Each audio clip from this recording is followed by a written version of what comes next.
स्वः स्वः तत्सवितुर्वरेण्यं भर्गो देवस्य धीमहि धियो यो नः प्रचोदयात्।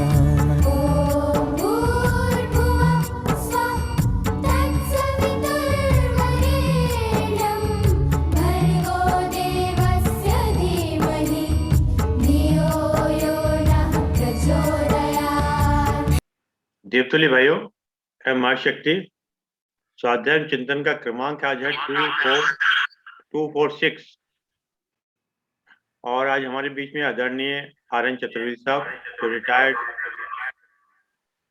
मेंबर ट्रिब्यूनल हैं और उनका विषय है आपका युक्त सुखी तत् सुखी गीता में। इससे पूर्व भी आप कई विषय ले चुके हैं और आप रामचरितमानस और गीता के काफी मर्मज्ञ हैं। हम आदरणीय प्रोफेसर डॉक्टर RK काला साहब से निवेदन करते हैं कि दो शब्द आदरणीय RN चतुर्वेदी साहब के विषय में कहें। आदरणीय डॉक्टर RK काला साहब। धन्यवाद अरविंद जी। श्री चतुर्वेदी जी जो मर्मज्ञ है, जैसे आपने कहा, मानस में और गीता में, जिनकी इतनी व्यापक सोच है, तुलसी की तरह जो कृष्ण में राम के दर्शन कर लेते हैं, ये मानस में हमको गीता का दर्शन करा देते हैं। ये इनकी बड़ी भारी विशेषता है। यह सोच ही होती है जो नरक में स्वर्ग का आभास कराती है और स्वर्ग में नरक का आभास कराती है। तो किस तरह से दुखों की विजय पा करके, इंद्रियों पर विजय पा के आदमी युक्त हो जाता है, जो हमेशा सुखी रहता है, और जो इनमें भोगों में लगा रहता है वो सब दुखी रहता है। तो आज बड़ा भारी अच्छा विषय लेकर के आप सामने आ रहे हैं। आदरणीय चतुर्वेदी साहब से मैं अनुरोध करूंगा साभार कि आप कृपा करें, अपने उद्बोधन को हमारे सामने रखें ताकि हम उससे लाभान्वित हो सके। आदरणीय शर्मा जी, आदरणीय काला साहब, सभी उपस्थित महान भाव, यह अत्यंत हर्ष का विषय है कि हम लोग किसी इस सत्संग में जुड़ते हैं और शर्मा जी के अथक प्रयासों से ये 246वीं कड़ी आज है। तो जैसा कि निर्देश हुआ था, आज मुझे कुछ कहना था, तो बस गीता और रामायण से ही कोई विषय चुन लेते हैं। आज सुबह ही शर्मा जी को भेज पाया, मैं विस्मित हो गया था कि कौन सा विषय लें। फिर अचानक यही हुआ कि गीता का सबसे अच्छा विषय है योग से युक्त होना। योग माने है ईश्वर से जुड़ना, युक्त, और उस जुड़ने में ही कैसे सुख है और संसार से जुड़ने में कैसे दुख है। तो इसी से आसक्त शब्द है, तो उसी को कहा सक्ता दुखी, युक्ता सुखी। ये जो विषय मन में आया, कहीं से ये टाइटल नहीं मिली, ऐसे मन में आ गया, बस उसको टाइटल बना दिया। तो विषय है बहुत गंभीर है कि युक्त जो है वो सुखी रहता है। हमारे युक्त आप जानते हैं, उपयुक्त आप बहुत समझते हैं। उपयुक्त मतलब ठीक होता है, युक्त माने जुड़ा हुआ, ठीक तरह से जुड़ा हुआ, उपयुक्त। और ये भी जानते हैं आप उपायुक्त। उप माने होता है निकट, जैसे आप उपासना, उपासना जो है ईश्वर के निकट आसन लगाना, तो उपासना हो जाती है, निकट हो जाना। उप सभापति, उप राष्ट्रपति, उप मुख्यमंत्री, मतलब उनके निकट, उनके बराबर ही, करीब करीब निकट हो जाना, उसी में समाविष्ट हो जाना, तो ये है उप। तो उपयुक्त उसी से बना है। ऐसे ही संयुक्त, नियुक्त, तो ये युक्त से बने। युक्त माने जुड़ना, लेकिन गीता का युक्त जो है वो ईश्वर से, योग से युक्त जो है उसे युक्त यहाँ लिया है। हमेशा गीता में युक्त जो लेंगे, योग से युक्त लेंगे, ये युक्त कहा है। कोई भी शास्त्र हो, जो हमारे शास्त्र हैं वो आत्म संस्कार देते हैं, और जगह जो है ये आत्म संस्कार और विषयों में नहीं मिलेंगे। आत्म संस्कारित होना ये हमारे शास्त्रों की देन है कि हमारे मन है, हमारी वाणी है, हमारे भाषण है, इनमें जो है दोष रहते हैं। इन दोषों को कैसे दूर करके आत्म संस्कारित हो। भाषण में हमारे जो है कभी कभी गलत बातें निकलती हैं, मन में गलत विचार आते हैं, इसी तरह से कामनाएं बढ़ती हैं, तो उनको कैसे युक्त संगत दोष करके कैसे दूर किया जाए, ये हमारे शास्त्रों की देन होती है। जैसे कोई माता होती है, वो अपने बच्चे के दोषों को दूर कैसे कैसे करती है, उसको इसको तरह परिमार्जित करती है, युक्त संगत बनाती है। ऐसे ही गीता हमारी माता है की तरह से है कि हमारे दोषों को अलग करके और हमको युक्त संगत बनाती है। यही युक्तता जो है, ये सुख का आधार है और इसके लिए प्रयास करना चाहिए। ये नहीं है कि संयोग से हो जाएगा, कर्म भी करना चाहिए। गीता का कर्म का सिद्धांत बहुत ही अद्भुत है। ते संगोष कर्मणि, अकर्मणि होकर के आपकी संगता ना हो, अकर्मण में आपकी आसक्ति ना हो, कर्म में आप लगे रहें, फल की चिंता ना करें। ये युक्तता बताई है, इसको युक्तता कहा। ये नहीं कि संयोग के आधार पर जी रहे हैं। बस लड़के कितने कितने लोगों के हमने देखा, पश्चिमी उत्तर प्रदेश में और पूर्वी में भी होंगे, लेकिन यहाँ हम रहते हैं, यहाँ देखा लड़के को न तो कोई शिक्षा देना, न संस्कार देना, न पढ़ाने का प्रयास करना, उसे युक्त संगत बनाते ही नहीं है। वो कहते हैं जब बड़ा होगा तो अपने आप सब सीख जाएगा। ये बहुत बड़ा भ्रम है। संयोग पे जीवन को नहीं छोड़ना चाहिए कि हमको चलते चलते नोटों का बंडल मिल जाएगा, धनी हो जाएंगे, कहीं ना कहीं हमको कुछ ये कोई सहारा मिल जाएगा, हम किसी नेता मंत्री के साथ हो जाएंगे, हमारे पास धन आ जाएगा, हमारा ऐसा व्यापार बढ़ेगा कि काला धन बढ़ जाएगा, हम धनी हो जाएंगे। ये सब संयोग की बातें हैं। आप संयोग में जीवित नहीं रह सकते, आपको योग में युक्त संगत होकर के ही सुख मिल सकता है, वरना आपको दुखी ही रहना पड़ेगा। तो इसलिए सुख का मार्ग जो है वो युक्त संगत होना है। गीता में तो बहुत सी युक्त संगत बातें आई हैं और युक्त में बहुत कहा गया है। आप जानते ही हैं, उन्होंने गीता में कहा गया, युक्ताहार विहारस युक्त चेष्टस कर्मसु युक्त स्वप्नावबोधस योगो भवति दुःखः। इस योग से युक्त होने पर भवति दुःखः, दुख का विनाश हो जाता है। योगो भवति दुःखः, दुख का नाश हो जाता है। कैसे? 3 बातें कही, लेकिन है वो 6 चीजों से। युक्ताहार विहारस, युक्त आहार हो, आप पथ्य खाएं और कितना खाना है ये युक्त संगत हो। युक्ताहार विहारस युक्त चेष्टस कर्मसु, आपकी चेष्टाएं और कर्म युक्त संगत हो। ये नहीं कर्म ही करते जा रहे हैं, संचय करते जा रहे हैं, बहुशाखाएं छोड़ दी, बहुत सी कामनाएं कर ली, काम बढ़ा लिया। युक्त कर्म भी युक्त हो, आहार युक्त हो, विहार युक्त हो। विहार माने आपकी इंद्रियां वो जो है वो संयमित रूप से युक्त संगत रूप से कार्य करें। इंद्रियां क्या है? ये घोड़ों की तरह से है, जिनमें एड़ी का इशारा लगाते हुए घोड़े जो है नियंत्रित मार्ग पर चलते हैं। ऐसे इंद्रियों का दमन नहीं करना है, इंद्रियों को नष्ट नहीं करना, नष्ट हो नहीं सकती हैं। उनको जो है विचलित न होने देने के लिए आपको युक्त संगत बनाना पड़ता है, तो इंद्रियों के घोड़े सही मार्ग पर रथ को चलाते रहते हैं। तो इसलिए इस रथ को चलाने के लिए, जीवन के रथ को चलाने के लिए इंद्रियों को युक्त संगत बनाना पड़ता है। ये विहार हो गया। युक्त आहार विहार, तो 2 युक्त हो गए। यहाँ कहा एक को युक्त आहार और युक्त विहार। युक्त चेष्टस कर्मशु, कर्मों में युक्त चेष्टा होनी चाहिए। कर्म जो है ये नहीं निकम्मा बना दिया, आपको बच्चे को पढ़ाया ना लिखाया, उनको कर्म सिखाया नहीं कोई, तो वो निकम्मे से हो गए। जो मन आया, कभी इस रास्ते पे जा रहे हैं, कभी उस रास्ते पे जा रहे हैं, तो वो दुख के बीज बो रहे हैं।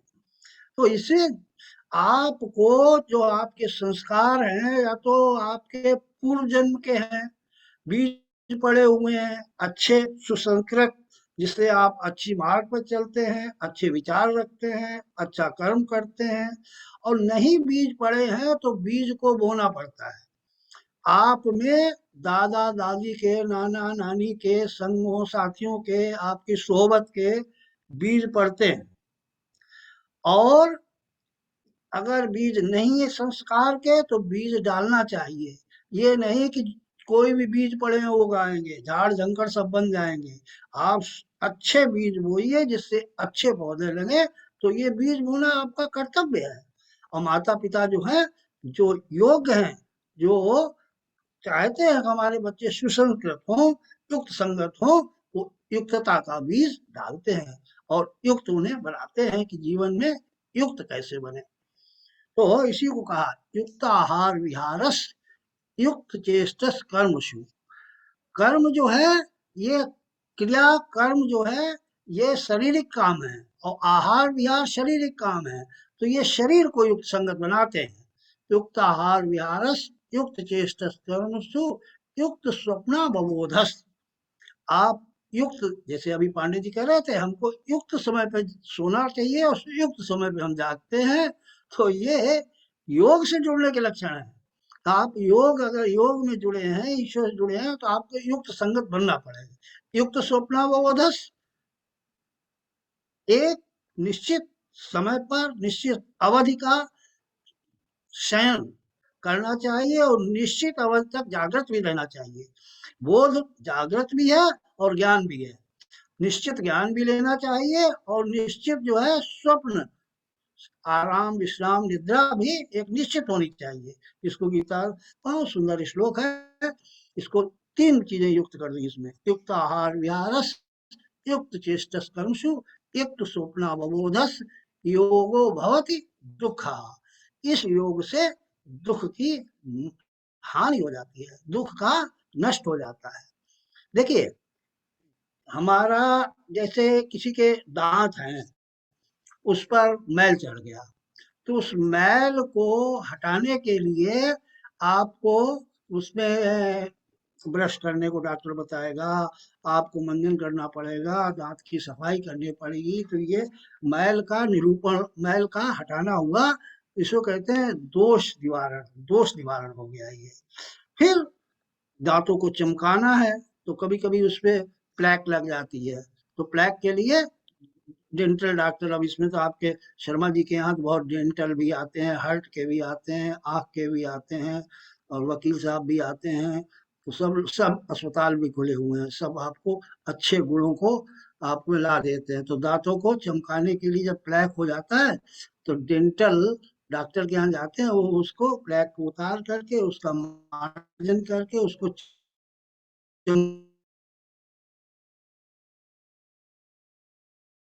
रुकवा देते हैं। फिर बुरा निदान हो गया, इसमें दोषों का निरूपण हटाना हुआ, फिर बुरा निदान हो गया। अब कोई दांत टूट गया, अलग हो गया, जैसे हम लोगों की उम्र में एक हला, फिर दूसरा हिल गया, कोई टूट गया, तो वो डॉक्टर के पास जाइए, तो उस दांत को वो पूरा कर देगा, निकाल के दूसरा लगा देगा या उसमें भर देगा कुछ, तो अलग अलग से उसका, तो इसको हीन अंगता पूर्ण कहते हैं। जो अंग आपका अपूर्ण है, उसको पूर्ण कर देते हैं। तो ऐसे दोषों का निवारण करके, गुणों का संपादन करके, और जो कमी है उसको दूर करके आपको युक्त संगत बनाया जाता है। युक्त संगत बनाया, तो दोषों का निवारण जो है, ये युक्तता का पहला कदम है कि उसमें से आप दोष जो है वो निकालिए। और विषयों के साथ इस मन का, इंद्रियों का जो संबंध है, वो राग और द्वेष, ये दोनों लाता है और ये दोष है, दोनों का द्रोह है ये। तो इसी को कहा इंद्रियास इंद्रियार्थे राग द्वेषो व्यवस्थित हो तयोर्न वस्मा गच्छन्तो ह्यस परपंथिनो। ये आपके मार्ग का अपहरण कर लेते हैं।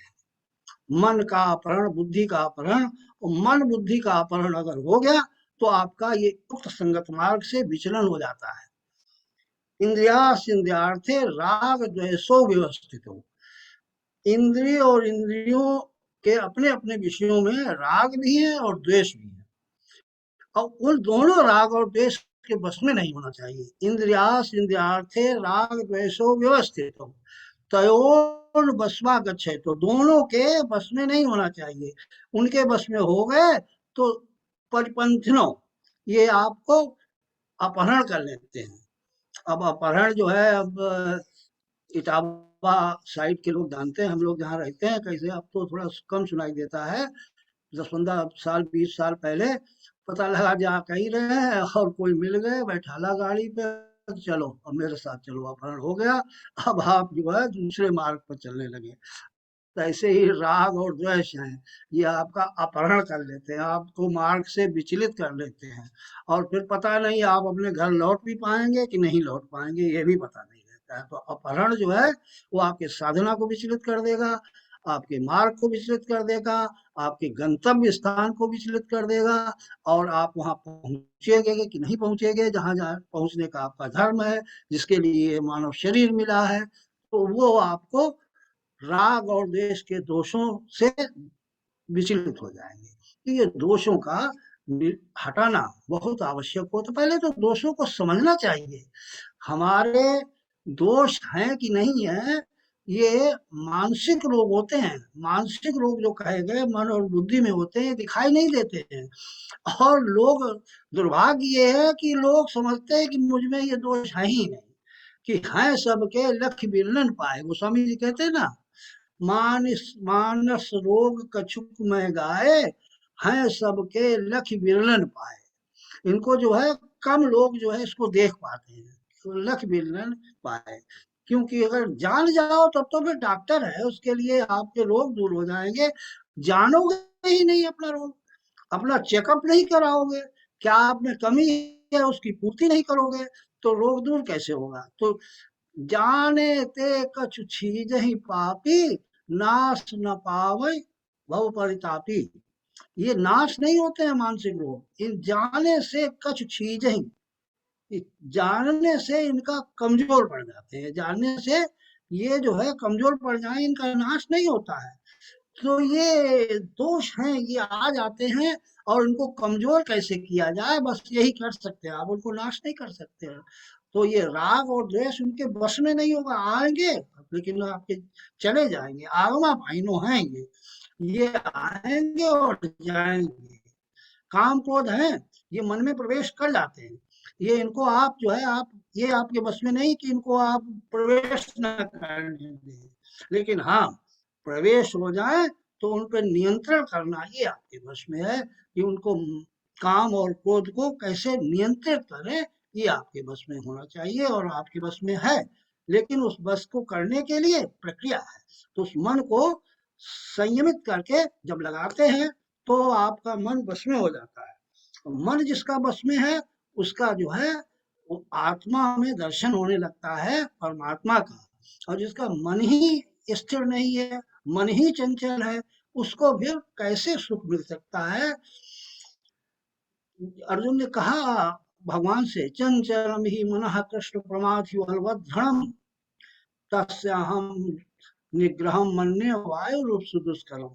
वायु की तरह मैं मन को नहीं रोक पाता हूँ, उसको निग्रह नहीं कर पाता हूँ।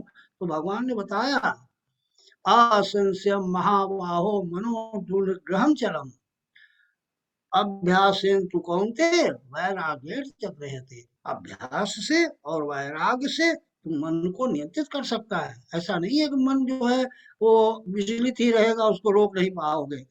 अभ्यास करो, किसी चीज का अभ्यास नियमित करोगे तो मन उस अभ्यास में लग जाएगा। जिस समय में आप जो है कि कोई की आराधना करोगे, सत्संग करोगे, अच्छे शास्त्र पढ़ोगे, तो मन उसमें लगता चला जाएगा। और वैराग्य से जब संसार के दुखों का ज्ञान हो जाएगा, आसक्ति में जो क्या दुख है इसका ज्ञान हो जाएगा, तो मन जो है उससे अलग रह करके आत्मा और परमात्मा में लगा रहेगा, तो आपको सुख का मार्ग मिलेगा। ध्यायते विषयान पुंसः संगस्य उपजायते। ये आसक्ति होती कैसे है, विषयों का ध्यान करने से आसक्ति हो जाती है, दुख का बीज पड़ जाता है। आसक्ति जो है दुख का बीज है। सक्तः दुखी और युक्तः सुखी। तो आसक्ति जो है, ध्यायते विषयान पुंसः संगस्य उपजायते संगात जायते कामः कामात् क्रोधोपजायते। आसक्ति से फिर उसी चीज की कामना बढ़ जाती है। संगात जायते कामः कामा क्रोधो, कामना की पूर्ति ना हो तो क्रोध, उत्तेजना, ताप बढ़ता है आपके दिमाग में, आपके मन में, बुद्धि में क्रोध का समावेश होता है। अब दुश्मन का समावेश होने लगे तो ये थोड़ा ही कि देखते रहो और दुश्मन जो है गोली भी चलाता चला आ रहा है, घुसता चला आ रहा है, उसको रोकना पड़ता है। और रोकना भी चाहिए। तो ये काम और क्रोध ये शत्रु हैं, ये घुसते हैं, लेकिन इनको रोकना पड़ता है, और रोकना आपके बस में है। लेकिन उनका कहिए वो उत्पन्न ना हो, आए ना, ये आपके बस में नहीं है, वो आएंगे। गीता में आया ना कि इसको जो है केवल आपको त्याग कर सकते हैं आप, इसको मार नहीं सकते हैं। काम क्रोध को नहीं मारा जाता है, शत्रु को मार सकते हैं। काम क्रोध आपके, जब तक आप ये शरीर है, पंचभूतों से बना हुआ है, संसार के अवयवों से बना हुआ है, इसलिए इसमें ये दोष आएंगे, लेकिन उनको नियंत्रित करके, उनको अच्छी तरह से गुण से उनको पूर्ति करके उनका निवारण किया जा सकता है। तो इसी को गीता में कहा है ना, त्रिविधम नरकेशम द्वारम नाशन महात्मना कामा क्रोधस्तथा कामः लोभस्तथा क्रोधस् तस्मात् एतत् त्रयम् त्यजेत्। काम क्रोध लोभ जो है, इनका त्याग कर देना चाहिए। इनको जो है मार नहीं सकते, इनको त्याग कर देना चाहिए। इनको त्याग आप कर सकते हैं, तो ये जब तक मन में ये हटेंगे नहीं, तब तक जो है आपको शांति नहीं मिलेगी, और शांति नहीं तो युक्तता नहीं। गीता में आया ना, नास्ति बुद्धि युक्तस्य ना चायुक्तस्य भावना। दो चीजों की युक्तता है इसमें। नास्ति बुद्धि युक्तस्य, बुद्धि को युक्त संगत बनाइए, एक मार्ग पर रखिए, नियंत्रित रखिए। नास्ति बुद्धि युक्तस्य ना चायुक्तस्य भावना न चा भाव यतः शांतिर शांतस्य कुतः सुखम। जब तक शांति नहीं है, अशांति है, तो सुख कहाँ? सुख तो केवल शांति में ही मिल सकता है। युक्त सुखी, तो युक्त में नास्ति बुद्धि युक्त, बुद्धि अगर युक्त संगत नहीं है तो सुख कहाँ? नास्ति बुद्धि युक्त ना चायुक्त भावना न चा भावयतः शांतिर शांतस्य कुतः सुखम। शांति जब तक नहीं है तब तक सुख नहीं मिल सकता, इसलिए युक्त संगत बनाना पड़ता है। बुद्धि को युक्त संगत बनाइए। और तो ये मन बुद्धि, ये शरीर के स्तर की बात हुई। अब कहते हैं शरीर के अलावा सूक्ष्म पे आ जाइए, तो सूक्ष्मता से इनका प्रवेश रोकिए। तो उसके लिए भी गीता में श्लोक आया, शक्नोति है वह सोढुम काम क्रोधोद्भव वेगम स युक्तः स सुखी नरः। तो इसको कहा है शक्नोति है यह सोढुम, शक्नोति है वह सोढुम प्राक शरीर विमोक्षात्। शरीर को छोड़ने से पहले जो काम और क्रोध को रोकने में, कामो क्रोधोद्भवम वेगम, इसके उद्भव को, इसके वेग को जो रोकने में सक्षम है, सह युक्ता सा सुखी नरा, वो युक्त है और वो सुखी है। पहले क्या कहा था कि ये दुख नहीं होने देगा, अब क्या मार्ग बताया कि सा युक्ता सा सुखी नरा, जो इससे युक्त हो जाएगा वो सुखी होगा। सपनों की है यह सोढुम प्राक शरीर विमोक्षात् कामात् क्रोधोद्भवम वेगम सा युक्ता सा सुखी नरा। काम और क्रोध के वेग को जो रोक लेता है वो सुखी है और वो युक्त है। सा युक्ता सा सुखी नरा, तो ये सूक्ष्म स्तर की युक्तता बताई इसको। ये सूक्ष्म स्तर पर कि काम और क्रोध के वेग को जो युक्त संगत बना करके रोक लेता है वो सुखी है, वो सुखी रहता है। देखिए सुख और दुख ये है कुछ नहीं, ये कोई प्राप्ति नहीं है कि आपको मिल जाएंगे, ये तो केवल एक मन के विकार हैं। सुख भी विकार है, मन सुख में कोई आपको क्या मिल जाता है, और दुख भी, क्योंकि ये रहते नहीं। जो भौतिक सुख है, भौतिक सुख दुख है, उनकी बात कर रहे हैं। आत्मिक सुख तो आपका हमेशा बढ़ता रहेगा, हमेशा रहता है पास में। जो परमात्मिक सुख, या जो गीता में जिसको कहा है अत्यधिक सुख, जो इसको कहा है अक्षय सुख भी कहा है, तो उसको तो अक्षय है, उसमें तो क्षय नहीं होता। ये भौतिक सुख है, भौतिक दुख है, ये जाते आते रहते हैं, इनका कोई स्थान ही नहीं है, क्योंकि आएंगे और जाते हैं। मात्रा स्पर्शा तु कौन्ते शीतोष्ण सुख दुखदा। जैसे सर्दी और गर्मी आती है, अब 2 महीने बाद सर्दी जाएगी, फिर गर्मी आ जाएगी, फिर 4-6 महीने बाद गर्मी जाएगी, फिर सर्दी आ जाएगी। तो इसको गीता ने बताया उदाहरण दे करके कि मात्रा स्पर्शा तु कौन्ते शीतोष्ण सुख दुखदा आगमा पाइनो अनित्य तास्तिति शिशु भारत। ये आगमा पाइनो है, ये अनित्य है, इसलिए इनको केवल सहन करते रहना चाहिए, देखते रहना चाहिए। तो जब ईश्वर में मन लगा होता है तो ये दुख सुख की अनुभूति नहीं होती। भौतिक सुख की, जहाँ जो ये सुख दुख आने जाने वाले हैं वो भौतिक सुख दुख की बात हो रही है, तो भौतिक सुख दुख की अनुभूति नहीं होगी आपको। क्योंकि जनक जी जब जा रहे थे, भगवान वन में थे और दशरथ जी का निधन हो गया और राम का वनवास हो गया। ये जब जनक जी ने सुना तो कहा कैसा संस्कारिक परिवार था, जहाँ हमने सीता जी की शादी की, तो क्या धर्म युक्त दशरथ थे और कैसे सब भाई थे, उनमें कैसे विघटन हो गया कि भरत को राजगद्दी मिल जाए और राम वनवास में चले जाए। इससे बड़ा तो है अवगुण नहीं हो सकते परिवार में, ये कैसे होगा। जनक जी विचार करते हैं, विवेकशील हैं, तो उन्होंने अपने दूत भेजे कि जरा पता तो करो क्या हुआ है, तब हम वैसे अनुसार कार्य करें, वहां जाए या ना जाए। तो दूत वहां भेजे, वो अयोध्या गए, तो अयोध्या जाकर के और कुछ गए वहां चित्रकूट, दोनों जगह दूत भेजे।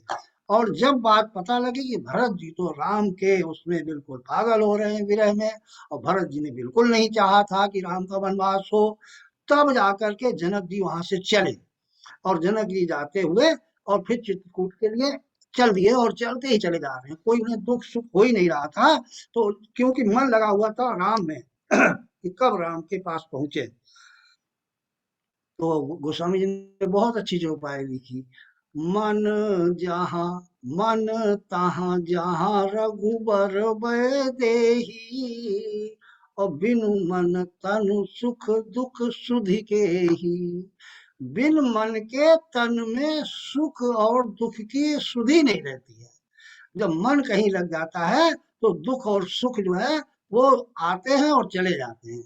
तो यही जनक जी के लिए कहा कि मन तहाँ जहाँ रघुबर देही, और बिनु मन तन सुख दुख सुधि के ही। बिन मन के तन में सुख सुधि हो ही नहीं सकती। तो ये सुख और दुख जो है ये मन के अंदर ही आते हैं और मन के अंदर से चले भी जाते हैं। तो मन तहाँ जहाँ रघुवर वैदेही, तो जब रघुवर वैदेही परमात्मा में ईश्वर में मन होगा तो आपको जो है दुख सुख संसार के पता ही नहीं लगेगी। 7वें अध्याय में भगवान ने यही बताया, मया शक्त मनः पार्थ योगम युञ्जन मदाश्रयः असंशयम समग्रम माम यथा ज्ञास्यसि तच्छु। मया शक्त मनः पार्थ योगम युञ्जन मदाश्रयः, मेरे ही आश्रित रहो, मेरे में आसक्ति हो तो आप समग्र रूप से मोरे जान जाओगे। कैसे मैं संसार में पूरे में जगत में व्याप्त हूँ, जड़ चेतन में मैं कैसे हूँ, ये आपकी दृष्टि हो जाएगी और उस समय आप सब जगत में मेरा दर्शन करने लगोगे तो आपको समग्रता के रूप में मैं मिल जाऊंगा और इसलिए आपको कोई दुख नहीं होगा। मैं आसक्त मना, और जब संसार से आसक्त रहोगे तो आप में 50 परिवर्तन होंगे, क्योंकि ये प्रकृति परिवर्तनशील है और पूरा संसार ही परिवर्तनशील है, क्योंकि उसमें परिवर्तन ही उसका धर्म है। तो इसलिए जो है आपसे संसारिक लोग कभी एक जैसे व्यवहार नहीं कर सकते, लेकिन परमात्मा का व्यवहार आपके साथ हमेशा, आत्मा का जो व्यवहार है वो हमेशा एक जैसा होता है। इसीलिए कहा कि योग के द्वारा, चाहे कर्म योग, भक्ति योग या ज्ञान योग से जब आप जुड़े रहते हैं आत्मिक और परमात्मिक विषयों से, तो आप युक्त रहते हैं और आप सुखी रहते हैं। ये सुख का एक मार्ग बताया। मया शक्त मनः पार्थ, जब आप ध्यायते विषयान पुंसा संगस्य उपजायते, तो संगात जाता कामा, कामात क्रोधोपजायते, क्रोधात भवत सम्मोहा, सम्मोहात स्मृति विभ्रष्टा, सम्मोह ज्ञान हो जाता है, फिर क्रोध आने से ज्ञान नष्ट हो जाता है और उससे फिर बुद्धि भ्रमित हो जाती है। बुद्धि नाशो पश्यति, और बुद्धि का नाश हुआ तो आपका पतन हो जाता है। इस तरह से आशक्ति जो है, शक्ति जो है, वो दुख का कारण बन जाती है। तो ये सक्ता दुखी, युक्ता सुखी, तो युक्त जो है वो सुखी रहता है। इसी को भगवान ने बहुत और जगह गीता में बहुत बताया, युक्त संगत रहने के लिए बहुत से बताया। इसी में उन्होंने ये भी बताया युक्त संगत का, ज्ञान विज्ञान सप्तात्मा कूटस्थो विजितेन्द्रिया,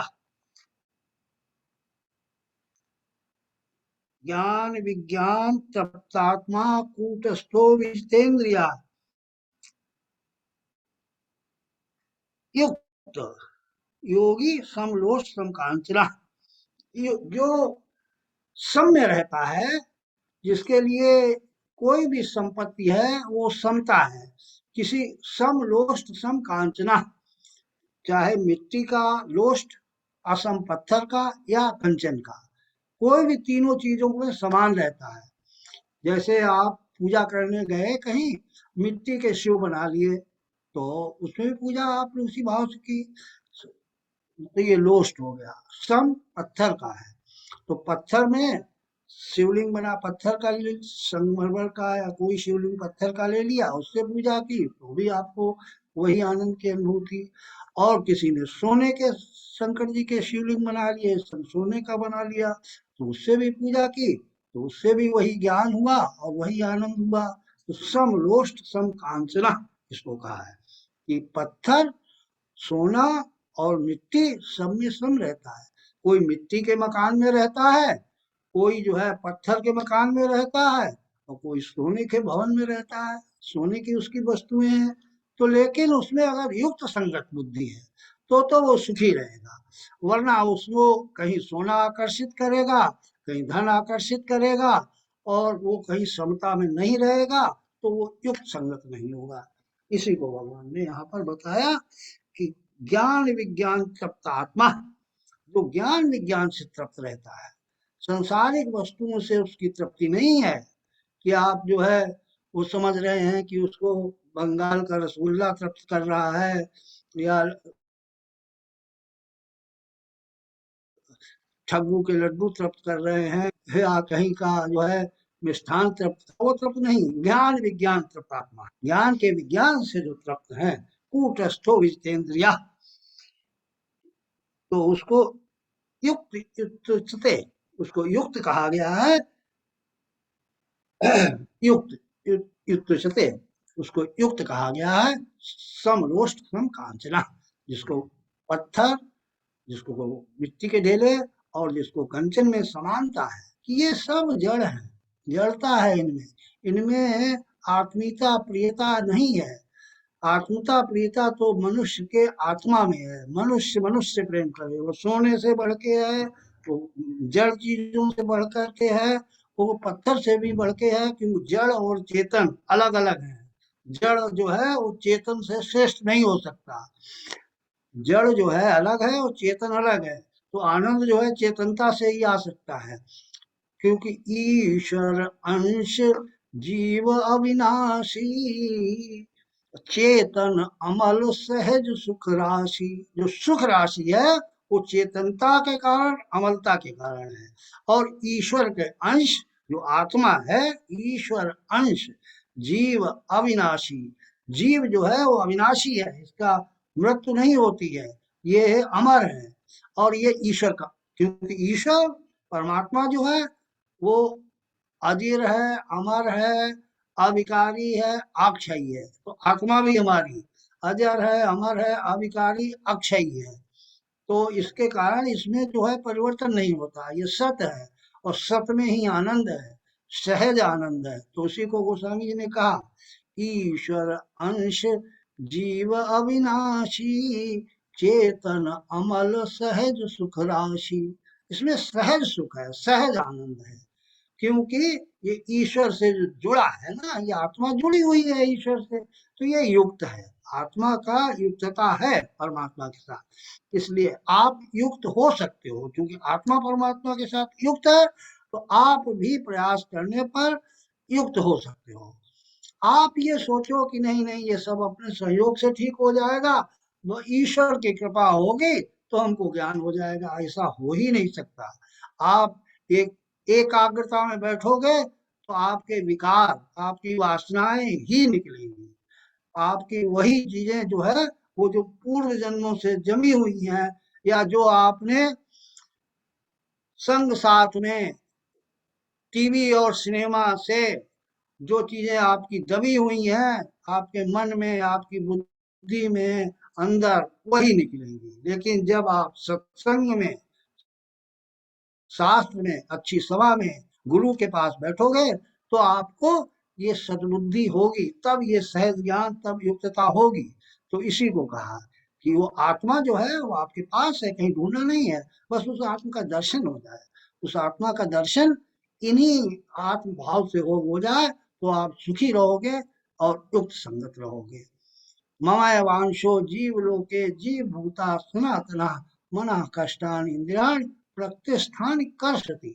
जो तू ही मेरा अंश है और ये इंद्रियां और मन, छह खष्टान इंद्रियाण, मन और इंद्रियां जो हैं ये हमारी जीवात्मा उसको आकर्षित करती है, इसलिए उनमें जो है फंसती है। और जब उन्हीं में गुणों में बरतने लगती है तो जन्म और मृत्यु के बंधन में फंस जाती है। और जब जो है उससे मुक्त होकर के आत्मा परमात्मा में लग जाती है तो मुक्त हो जाती है। जड़ चेतन ही ग्रंथ पड़ गई, जब विमर्शा छूटत कठ नहीं। ये जड़ और चेतन की जो ग्रंथि पड़ गई है, जो गांठ पड़ गई है तो मृषा, पड़ ही नहीं सकती, क्योंकि जड़ चीज अलग है, चेतन चीज अलग है, लेकिन ये पड़ गई। जब विमर्शा छूटत कठ नहीं, लेकिन ये गांठ जो है ये छूटना बहुत मुश्किल हो जाता है, क्योंकि ये गांठ जब है वो ज्ञान के प्रकाश में ही छूट सकती है। ज्ञान में अंधेरा होता है और ज्ञान में प्रकाश होता है।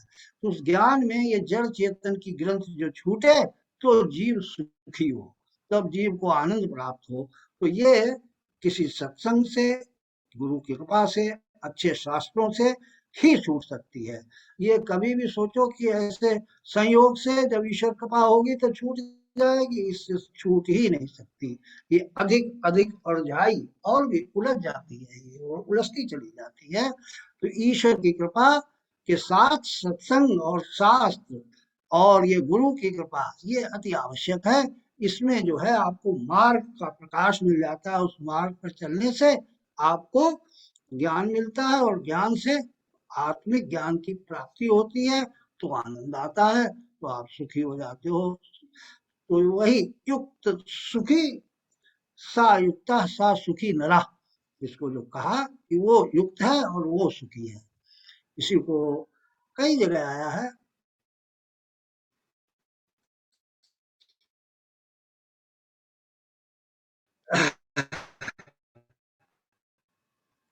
आगे में भी कर्म कर्म या पश्चित कर्मणि च कर्म या, कर्म अकर्म में भी जो कर्म देखता है, जैसे हम बैठे हुए हैं तो इसमें कर्म कर रहे हैं, हमारे पलकें गिर रहे हैं, हमारे हाथ चल रहे हैं, हमारी सांस चल रही है, तो ये कर्मगत है। तो ये अकर्म में भी जो कर्म को देखता है और कर्म में भी अकर्म को देखता है, सा युक्ता सा सुखी न रहा, तो वो उसको भी कहा वो युक्त है और वो सुखी है। तो इसको भी भगवान ने बताया कि युक्त होने का ये समता भी बताई गीता में। समता, युक्त, समता से युक्त होना, समता, समता में रहना। दुखे सुखे समय कृत्वा लाभा लाभो जया जयो, लाभ और अलाभ, सुख और दुख, जय और पराजय, इसमें जो सम रहते हैं वो सुखी रहते हैं। सुखे दुखे समय कृत्वा लाभा लाभो जया जय, जय अजय, सुख दुख, इसमें जो है जो सम रहते हैं। 14वें अध्याय में भी यही कहा, सुख दुख स्वस्था समय, सुख दुख स्वस्था, जो सम है दुख और सुख में स्वस्थ है, जो इसको वहां पर भगवान ने बताया कि वो सुखी रहते हैं। तो ऐसे समता भी, योग भी, युक्त संगत होना जो बताया उसमें समता का भी बहुत बड़ा स्थान है कि आप सम रहेंगे तो युक्त संगत रहेंगे। समता हमको भगवान ने कई अध्यायों में समता का भी पाठ गीता से दिया है, उससे भी युक्त संगत होने का मार्ग बताया है। 13वें अध्याय में भी यही कहा है कि समम सर्वेषु भूतेषु नश्यत परमेश्वरम समम सर्वेश, सब जो है समम सर्वेश, सब प्राणियों में सम रूप से दर्शन करना, तो ये युक्तता का लक्षण है। विनश्यत विनश्यतम यह पश्यत स पश्यत, विनाशी में भी जो अविनाशी का दर्शन करता है। हम जीव जो है सभी जो है वो विनाशी हैं, और उसमें अविनाशी तत्व ईश्वर का जो अंश बताया उसका दर्शन जो कर लेता है, ये जितने लोग हैं सुन रहे हैं, जो लोग देख रहे हैं, सब में एक ईश्वर है। ईश्वरा सर्वभूतानां हृदय से अर्जुन तिष्ठत ब्राह्मण सर्वभूतानि यंत्रारूढ़ानि माया, माया के यंत्र पर चढ़ा करके मैं सबको चलाता रहता हूँ। उस ईश्वर का जब दर्शन हो जाता है तो उसी को समता में कहा है कि सम, वो समता का दर्शन होगा, क्योंकि वो सब में समान रूप से, ऐसा नहीं है कि किसी के पास ईश्वर बड़ा है, किसी के पास ईश्वर छोटा है, ईश्वर सब में समान रूप से विभाजित है। सम का सब में समान रूप से अंश है, तो इसलिए वहां समता का दर्शन होगा अगर वो विनाशी में अविनाशी को देखता है। तो इसी को वहां पर 13वें अध्याय में भी बताया है। तो युक्त संगत होना और आसक्त होना ये दोनों चीजें अलग हैं। आसक्त जो है ये दुख का कारण बन जाती है, युक्त जो है तो सुखी होने का कारण बन जाती है। अब आपके मन में अगर प्रेम है तो ध्यान लगाना है तो उसमें एकाग्रचित होना पड़ता है। ये नहीं कि मन कहीं भाग रहा है और बैठे कहीं पे हैं, ध्यान में कहीं बैठे हुए हैं। प्रियता जो है आपकी पत्नी में है और प्रेयसी में आपका मन लगा हुआ है, तो प्रेयसी में मन भागेगा, प्रियता में रुकेगा ही नहीं, पत्नी में रुकेगा ही नहीं।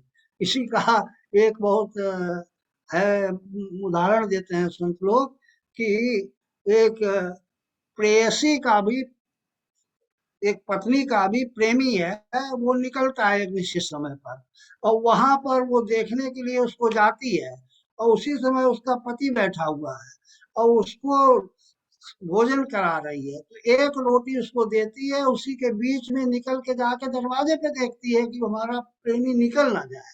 तो उसका मन तो लगा हुआ है प्रेमी में और काम कर रहे हैं अपने पति के साथ। तो फिर एक रोटी दी, फिर दोबारा देखने जाती है, फिर एक रोटी दी, फिर दोबारा देखने जाती। ये हुई मन की चंचलता, मन की विमुखता, और उसमें जो है एक जगह परमात्मा में ध्यान न लगा करके सांसारिक विषयों की तरफ भागता है, कभी इस विषय में देखता है, कभी उस विषय में देखता है। बैठा है मन का ध्यान लगा करके, दिखाई दे रहे हैं नोट, और उसकी प्रियता जो आपको मिल रहा है, परिश्रम से धन मिल रहा है, उसमें प्रियता नहीं है। कैसे काले धन की प्राप्ति हो जाए, कैसे इस चित्र में भी, सुगंध में भी दुर्गंध के पहाड़ बन जाए,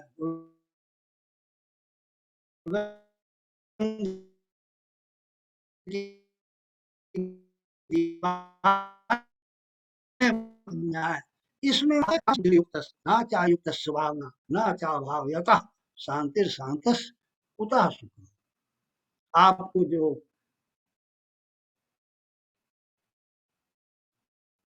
निष्ठा से आपको जो ये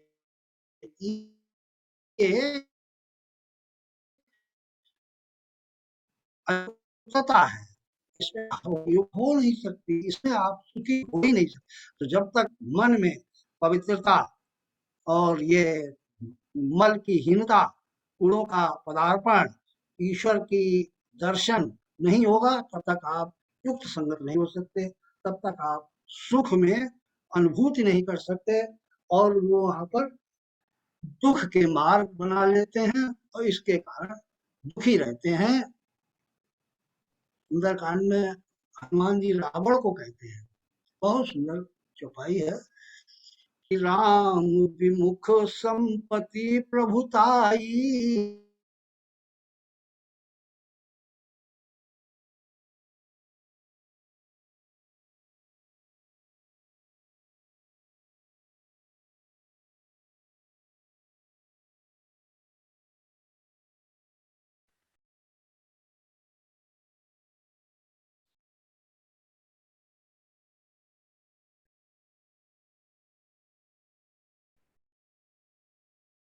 मुक्ति की, वो जैसी मिली वैसी नहीं मिली, पाई बिन पाई, जैसी पाई वैसी नहीं पाई।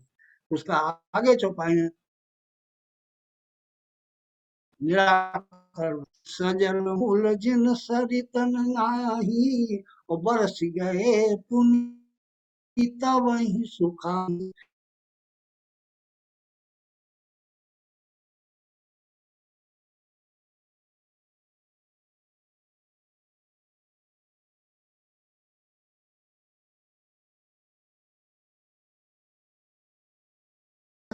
और बहुत ऐसी नदियां हैं जो उनमें सजलता रहती ही नहीं है। सजल मूल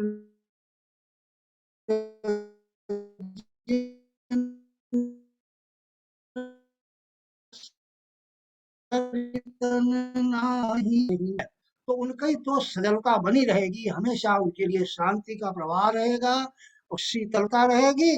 और जिनके मूल जो है वो परमात्मा से जुड़े नहीं है, उनको तो कभी धन आया, कभी जो है थोड़ी सी बाढ़ आई, और फिर वो दुखी के दुखी रह जाते हैं। इसलिए कहा कि युक्त माने जुड़े हुए, योग से युक्त, परमात्मा से युक्त जो जुड़े हैं वो सुखी है, और शक्ता जो धन में, वैभव में, पद में आसक्त है वो दुखी है। तो इसलिए जो है सुख का मार्ग पकड़ो, योग से, योग से, कर्म योग से, भक्ति योग से, ज्ञान योग से जुड़ो, संगत होकर के सुखी रहो। तो बस यही आज का विषय है। हम इसी को यहीं पर विराम देते हैं कि युक्त संगत होकर के सुखी रहना चाहिए, आसक्त न हो, शक्त न हो, तो आपके दुख का निवारण होगा ही है।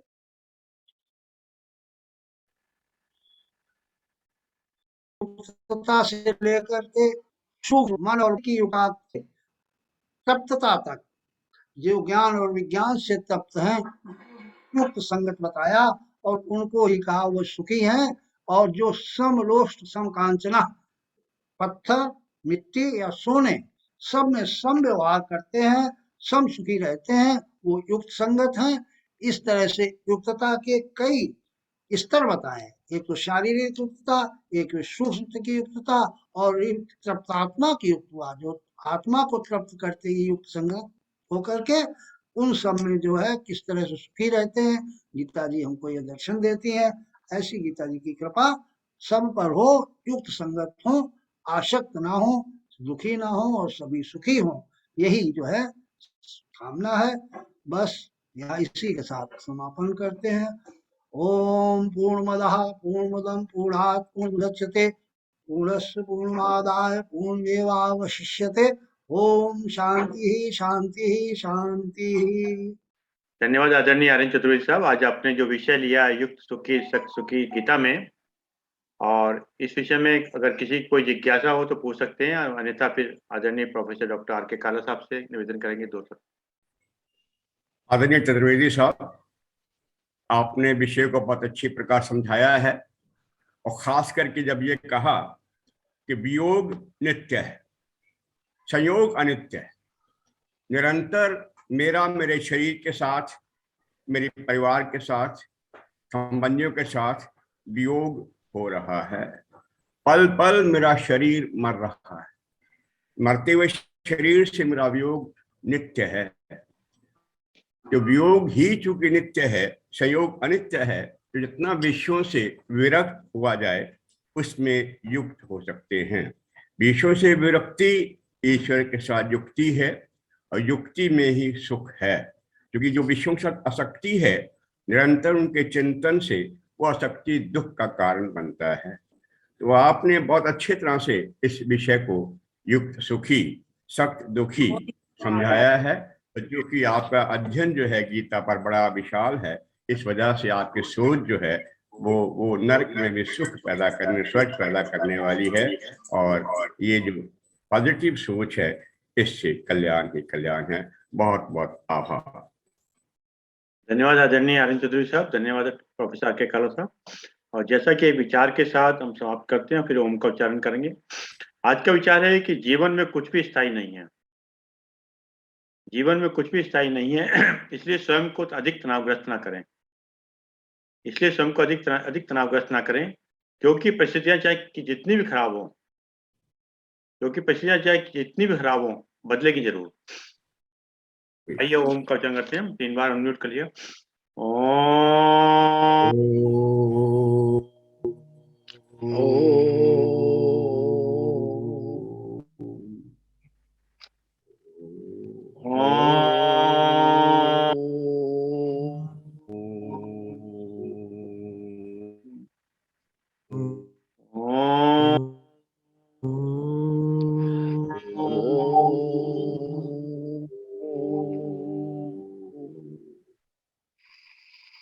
शांति शांति शांति शांति शांति शांति ओम।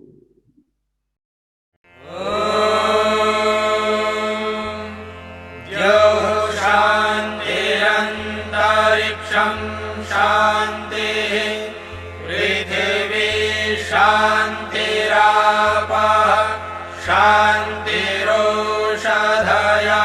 शान्तिः वनस्पतयः शान्तिर्विश्वे देवाः शान्तिर्ब्रह्म शान्तिः सर्वं शान्तिः शान्तिरेव शान्तिः।